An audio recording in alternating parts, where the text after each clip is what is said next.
सभी को नमस्कार। चलो तो भैया चालू करते हैं एक टॉपिक बायोलॉजी का, जिसका नाम है आँख। क्या है? आँख। ये है आँख।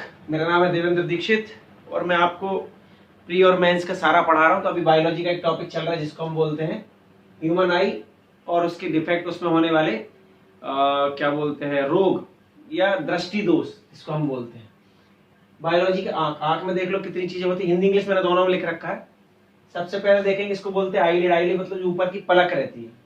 फिर उसके बाद आंख बंद चालू, जो पलक के अलावा आंख का अंदर का गोला रहता है, उसमें एक गोला रहता है व्हाइट, उसके अंदर एक काला रहता है, उसके अंदर एक बहुत छोटी सी एक और बिंदु रहती है जो काला। तो वो जो काला गोला रहता है उसको बोलते हैं आइरिस, और जो छोटी सी बिंदु रहती है उसको बोलते हैं पीपल। ये सामने से देखने पर लगता है। अंदर कैसे होता है, मतलब कि प्रकाश आकर रेटिना पर, जहां पे हमारी चित्र बनता है, वहां तक कैसे पहुंचता है। तो यहां से मान लो ये 3 किरण प्रकाश की आ रही है, तो सबसे पहले जो ऊपरी परत है जिससे प्रकाश टकराएगा उसको बोलते हैं कंजक्टिवा। क्या बोलते हैं? कंजक्टिवा। उसके बाद ये आएगी किसके पास? कॉर्निया के पास। कहाँ? कॉर्निया। कॉर्निया के बाद फिर एक लेंस लगा होता है आंख में, जो कैसा लेंस होता है? कॉन्वेक्स लेंस होता है। उसके ऊपर प्रकाश की किरण आएगी और इस कॉन्वेक्स लेंस की, उत्तल लेंस की एक प्रवृत्ति होती है कि किरणों को मोड़ के और इकट्ठा करना। तो इकट्ठा करके प्रकाश इस एक जगह पे इकट्ठा कर देता है जहां पे चित्र बनता है, जिसको हम बोलते हैं रेटिना। तो इस तरह से ये प्रकाश आके यहाँ पर रेटिना पे क्या बन जाता है? चित्र बन जाता है। ये इसकी खड़ी, मतलब यहाँ से अंदर वाली देखने वाली और ये ऊपर वाली देखने वाली। अब हम बारी बारी से सब चीजों का देख ले रहे हैं, किस चीज का क्या उपयोग है और किस चीज में खराबी होने से कारण कौन कौन से रोग हो जाते हैं। तो सबसे पहले देखते हैं पलकें, जिसको हम आईलिड भी बोलते हैं। पलकों का प्रकाश की मात्रा को नियंत्रित करती हैं पलकें। आईलिड क्या करती हैं? जब हमारी पलकें प्रकाश की मात्रा में, जब ज्यादा प्रकाश होता है तो हम ऐसे आंख थोड़ी सी ऐसे कम कर ले, मतलब ज्यादा प्रकाश अंदर नहीं होता, कम प्रकाश आता है बहुत सारी खोल के रखते हैं। तो ये बार बार क्वेश्चन आता है, पलकें क्या करती हैं? क्या करती हैं? प्रकाश की मात्रा को नियंत्रित करती हैं। कई बार, बहुत ज्यादा बार क्वेश्चन पूछा जाता है कि आंख का कौन सा अंग है जिसका कोई उपयोग नहीं होता। तो वो ये बाल जो दिख रहे हैं आपको, ये इनका कोई उपयोग आंख में नहीं होता, जिनको आईलेसेस बोलते हैं। और लड़कियां बहुत मेहनत करती हैं उनमें काजल वाजल लगा कर उनको बचा कर रखने के लिए, पर जबकि शरीर में उनका कोई उपयोग है नहीं। तीसरा है प्यूपिल। प्यूपिल प्रकाश को अंदर जाने के लिए, ये जो छोटा सा एक काला सा निशान जो हमारी आंख में रहता है, इसको हम बोलते हैं प्यूपिल। और यहीं से प्रकाश अंदर जाता है, मतलब ये 3 किरण मैंने बना रखी है, यहीं से प्रकाश इसमें अंदर जाता है। तो ये क्या है? इसके खराब होने से काफी कुछ दिक्कत हो सकती है।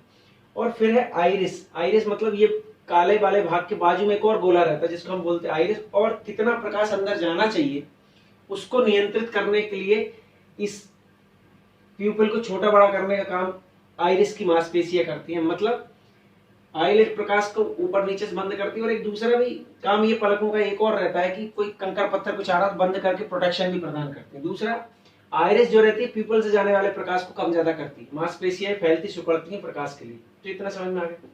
अब जो मेन क्वेश्चन आते हैं वो इस वाले भाग से आते हैं, इसमें हम देखते हैं। तो सबसे पहले लेंस समझ लेते हैं। मानव के शरीर की आंख में, मानव शरीर में जो आंख है, आंख में जो पाया जाता है वो लेंस कैसा होता है? उत्तल लेंस। बहुत ज्यादा क्वेश्चन आता है कैसा? उत्तल हुआ, याद करने का तरीका होता है तो उठा हुआ। जो अंदर दबा रहता है वो क्या होता है? अवतल होता है। जो ऊपर उठा रहता है वो उत्तल। तो याद करने का उत्तल, कॉन्वेक्स। ठीक है। और यही बाहर से आने वाले लाइट को रेटिना पे झुकाता है, ऐसे इकट्ठा करके रेटिना पे पहुंचा देता है। ठीक है। अपारदर्शी होने पर, मान लो ये जो लेंस है इसमें कोई खराबी हो जाए और ये इसमें से जो किरण जा रही है उस तरफ ना जाए, या धुंधली जाए या कम जाए, तो उससे क्या होगा? तो इसमें 2 रोग हो जाते हैं। इसके अपारदर्शी होने से 2 रोग होते हैं, जिसको हम आंख का जो दिखाते हैं डॉक्टर के पास, उसमें 2 रोग हो जाते हैं। यदि इसमें सफेद मोतियाबिंद होता है तो उसको इंग्लिश में बोलते हैं कैटरेक्ट। मतलब लेंस के खराब होने से 2 बड़े रोग होते हैं आंख में। एक होता है कैटरेक्ट, सफेद मोतियाबिंद, एक होता है ग्लूकोमा, काला मोतियाबिंद। दोनों के ऊपर बहुत ज्यादा क्वेश्चन आते हैं आपके। अगर ग्लूकोमा बोल रहा है तो काला मोतियाबिंद, और कैटरेक्ट बोलता है तो सफेद मोतियाबिंद। और इसी मोतियाबिंद का ही क्या करते हैं? इलाज करते हैं डॉक्टर, इस लेंस को बदल देते हैं। तो अब लेंस को बदल देते हैं तो उसकी अपारदर्शिता पारदर्शिता में बदल जाती है। दोनों रोग क्या हो जाते हैं? खत्म हो जाते हैं। सिंपल। और आगे जाते हैं, हम देखते हैं कंजक्टिवा। ये कंजक्टिवा मतलब ये वाला सबसे बाहरी भाग, आंख का सबसे बाहरी भाग की जो परत है उसको हम क्या बोलते हैं? कंजक्टिवा। और ये एक पारदर्शी झिल्ली है। क्या है? एक पारदर्शी, मतलब इससे प्रकाश आर पार जा सकता है। और ये लेंस का क्या करती है? प्रोटेक्शन भी करती है। देखो आप, ये लेंस है, इससे पहले इससे कुछ जाएगा तो कॉर्निया से होते हुए लेंस तक पहुंच जाएगा, तो ये प्रोटेक्शन भी करती है लेंस का। और अगर इस कंजक्टिवा में कुछ हो जाता है, तो मैंने पिछले वाले वीडियो में आपको बताया था कि अगर कंजक्टिवा में कुछ हो जाता है, रिएक्शन हो जाता है, उसमें घिसा जाता है, कुछ हो जाता है, तो ये लाल पड़ जाती है जिसको, और इसकी बीमारी को हम बोलते हैं कंजक्टिवाइटिस। ये ज्यादा बार पूछा जाता है कंजक्टिवाइटिस किस चीज से रिलेटेड, तो आंख से रिलेटेड, सबसे ऊपर परत के खराब होने या उसमें कोई इन्फेक्शन हो जाने की वजह से होता है। ठीक है, दूसरा कॉर्निया। कॉर्निया ये दिख रहा है सेकंड वाला। कॉर्निया आंख का एकमात्र क्या है, जीवित अंग है। जीवित अंग मतलब जो ऑक्सीजन का उपयोग करता है। और जब हमारा आंख का प्रत्यारोपण होता है, यानी आंख हम डोनेट करते हैं, तो केवल एक भाग डोनेट किया जाता है जिसका नाम है कॉर्निया। और ये क्वेश्चन बहुत ज्यादा बार आता है, और यही डोनेट इसलिए होता है, यही जीवित अंग यही डोनेट हो सकता है, बाकी अजीवित अंग है तो उनको एडजस्ट कर सकते। तो ये एकमात्र जीवित अंग है, इसी को हम डोनेशन में डोनेट करते हैं। तीसरी बात, ये तरल द्रव्य से एनर्जी लेता है और वातावरण से ऑक्सीजन लेता है। बहुत ज्यादा बार क्वेश्चन पूछा जाता है कि शरीर का कौन सा अंग सीधा वातावरण से ऑक्सीजन ले लेता है, तो फेफड़े लेते हैं। और इसके अलावा एक और अंग है, कौन सा है, वह है कॉर्निया। क्या है, कॉर्निया। देखो ये बीच में इस लेंस और इस कॉर्निया के बीच में एक तरल द्रव्य भरा है, जिसको एक्वस द्रव्य बोलते हैं। इस द्रव्य से ये क्या करता है, एनर्जी लेता है, और ऑक्सीजन सीधा ही क्या करता है, वातावरण से ले लेता है और जिंदा अंग बना रहता है। ठीक है, तो ये जीवित अंग है, एनर्जी तरल पदार्थ से लेता है और वातावरण से ऑक्सीजन लेता है। और ये पारदर्शी झिल्ली है। पारदर्शी झिल्ली नहीं होगी तो प्रकाश लेंस तक नहीं पहुंचे। अपारदर्शी अगर ये हो जाए, अगर कॉर्निया अपारदर्शी हो जाए किसी वजह से, तो जो बीमारी होती है उसको हम बोलते हैं ट्रकोमा। ये भी बहुत ज्यादा पूछता जाता है ट्रकोमा क्या है या किस अंग को प्रभावित करता है। तो ट्रकोमा कॉर्निया को प्रभावित करता है, आंख से रिलेटेड। 3 पढ़ ली, कैटरेक्ट, ग्लूकोमा, ट्रकोमा। ठीक है, और आगे चलता है रेटिना। रेटिना मतलब जहां पे चित्र बनता है। तो हम देख रहे हैं कि इसको हम छवि पर्दा भी कहते हैं, छवि बनने वाला पर्दा। इमेज कर्टेन भी बोलते हैं, जहां पर इमेज बनती है, इमेज वाला पर्दा, इमेज कर्टेन, ये छवि पर्दा कहते हैं।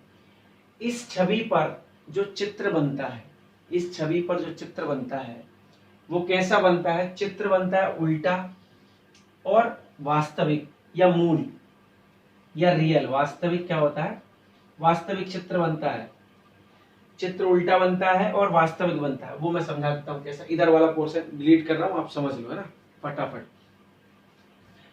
रियल और इमेजिनरी में अंतर क्या होता है वो समझ लीजिए। 2 मिनट में मैं आपको फटाफट समझा दूं। 1 सेकंड प्लीज लाइन पे बने रहे, और वीडियो सब्सक्राइब नहीं किया तो प्लीज सब्सक्राइब कर लें, बड़ी मेहनत लगती है बनाने में।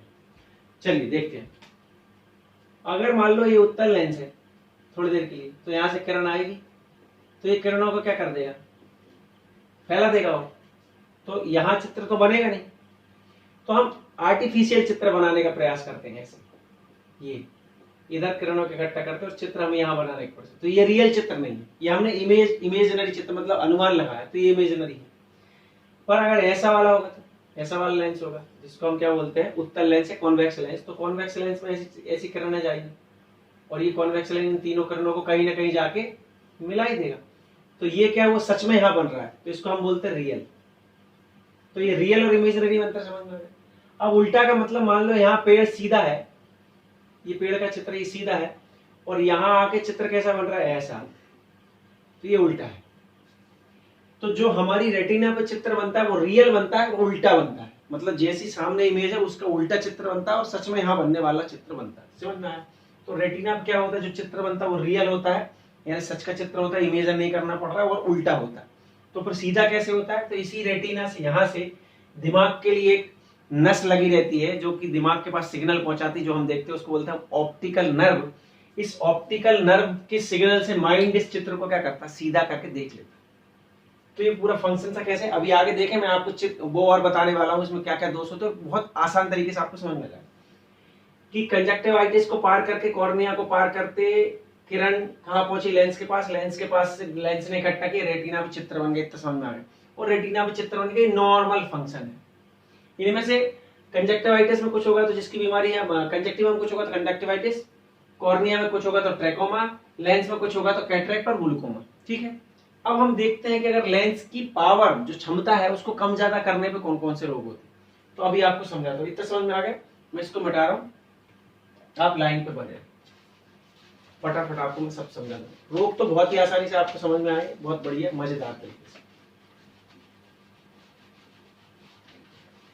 रोग कौन कौन से होते हैं? एक होता मायोपी, एक हाइपर मायोपी। निकट दृष्टि दोष, निकट दृष्टि दोष, इसका नाम निकट दृष्टि दोष क्यों पड़ा? सबसे पहली बात, मान लो ये जो लेंस लगा है आंख में, जिसको इस रेटिना पे क्या करना है? चित्र बनाना। क्या बनाना? चित्र बनाना है। और ये रेटिना तक चित्र नहीं बना के उसके पहले निकट में ही क्या कर देगा? चित्र बना देगा। तो इस रेटिना से के निकट बना दिया तो क्या हो जाएगा? ये निकट दृष्टि दोष कहलाएगा। ये निकट बना दिया, ये निकट दृष्टि दोष कहलाएगा। यानी ये बनना यहां था, बना दिया निकट, और पास बना दी, पहले ही बना दी। इसका मतलब ये लेंस है, इसकी कन्वर्स करने की, मतलब किरणों को दबाने की पावर क्या हो गई है? बढ़ गई। इसलिए यहां दबाना था, पहले ही दबा दिया। तो बहुत बार पूछा जाता है कि जब निकट दृष्टि दोष होता है तो लेंस की पावर बढ़ जाती है, घट जाती है, तो लेंस की पावर बढ़ जाती है, वो पहले ही कर देता है। ठीक है। दूसरा क्वेश्चन आता है कि इसका उपाय क्या है? तो उपाय क्या है? एक ऐसा वाला लेंस लगा देना इस लेंस के पहले, क्योंकि जो किरण इसको यहां मिलने वाली थी, जो किरणें इसको यहां मिलने वाली थी, वो किरणें आप कहां मिलेगी? यहां और नीचे। तो जो ये पास वाली किरण को यहां दबाने वाला था, अब दबाएगा यहां, तो ये निकट की जगह एग्जैक्ट जगह हो जाएगा। तो इसको सही करने के लिए क्या होता है? अवतल लेंस की जरूरत पड़ती है। कैसे लेंस की? अवतल लेंस। निकट दृष्टि दोष को निपटाने के लिए, खत्म करने के लिए अवतल लेंस की, कॉनकेव लेंस की क्या जरूरत पड़ती है? जरूरत पड़ती है। क्यों? क्योंकि ये इसकी पावर बढ़ जाती है, तो इसकी पावर को एडजस्ट करने के लिए। इसके अपोजिट आंख में जो वो लगा है लेंस, वो है कॉन्वेक्स लेंस या उत्तल लेंस। अगर उसकी पावर घट जाए तो क्या होगा? देखो, चित्र बनना था कहां? यहां। इसकी पावर घट गई तो अच्छे से क्या नहीं कर पाएगा? नहीं मोड़ पाएगा, चित्र बनेगा यहां, यानी रेटिना से दूर। तो इसलिए हम इसको क्या बोलते हैं? दूर दृष्टि दोष। रेटिना से दूर बना रहा है तो दूर दृष्टि दोष। तो हम क्या करेंगे? इसको और कन्वर्स करने के लिए दूर नहीं बना के पास कन्वर्स करते तो एक और ऐसा लेंस लगा दें। तो फिर क्या होगा? ये जो किरण इसके पास सीधी सीधी जाने वाली थी, ये सीधी सीधी नहीं जाके थोड़ी सी और झुकी हुई जाएंगी, यहां से थोड़ी सी और झुकी हुई जाएंगी, और ये झुकी झुकाई को जगह पे क्या कर देगा? झुका देगा। तो ये कौन सा? वो दूर दृष्टि दोष। ये दूर दृष्टि दोष होगा। सिंपल सिंपल आसान तरीके। यानी निकट दृष्टि दोष के लिए अवतल लेंस, दूर दृष्टि लेंस के लिए उत्तल लेंस। जैसा आंख में वैसा वैसा एक और लेंस। इस स्थिति में क्या होती है? इसकी पावर घट जाती है, उस स्थिति में इसकी पावर बढ़ जाती है। और फिर कई बार ऐसा होता है कि बुढ़ापे में लेंस की पावर घटती बढ़ती नहीं है। लेंस की पावर ना तो पास करने वाली रहती है, ना दूर करने वाली, ना मतलब वो पास का देख पाता है, ना दूर का देख पाता है। तो उसको तीसरे वाले को हम बोलते जरा दृष्टि दोष। क्या बोलते? जरा दृष्टि दोष। बुढ़ापा वाला दृष्टि दोष, ना पास का देख पाते, ना दूर का देख पाते। तो उसके लिए फिर क्या करते? डबल लेंस वाला चश्मा बनाते, ऊपर दूसरा लेंस, नीचे दूसरा लेंस, मतलब उत्तल अवतल दोनों लगाते हैं, और दोनों करके उसको लगाते, तो दोनों तरह के दोष क्या हो जाते हैं? खत्म हो जाते हैं। तो ये दोनों इजी वे में मैंने आपको समझा दिया कि निकट दृष्टि दोष और दूर दृष्टि दोष क्या होते हैं और उनको खत्म करने का तरीका क्या होता है। अगली बार मैं आपको अभी बताने वाला हूँ कलर ब्लाइंडनेस। तो प्लीज वीडियो अगर पसंद आया तो सब्सक्राइब करें और लाइक करें, और जिन लोगों को आवश्यकता उनको शेयर कर दें। Thank you so much.